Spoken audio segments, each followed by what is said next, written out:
আর কে আমারে কাফের বললো, কে কি ফতোয়া দিল, আই ডোন্ট কেয়ার, ওইদিকে আমি তাকাই না। এর কারণ পিছনের দিকে তাকানোর সময় আমার নাই। চিল্লা এখন ঠিক কিনা? সিংহ সিংহ একটা সিংহ ঘন্টায় ছুটতে পারে 90 কিলোমিটার বেগে।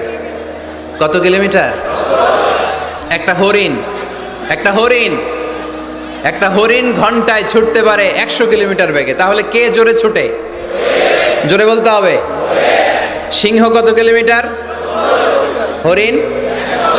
তারপরেও হরিণটা 100 কিলোমিটার বেগে ছোটার পরেও সিংহটার কাছে সে ধরা পড়ে যায়।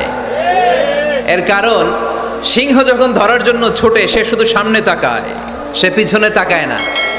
আর হরিণ 100 কিলোমিটার বেগে ছোটার পরেও সে ধরা খেয়ে যাবার ভয়ে বারবার পেছনে তাকায়।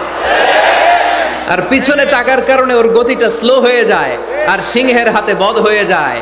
পিছনে তাকাবার সময় আমাদের নাই। চিল্লায় বলো ঠিক কিনা? আমরা অহংকার শিখি নাই, আমরা হিংসা শিখি নাই। আমাদের বুকে আছে বুক ভরা ভালোবাসা।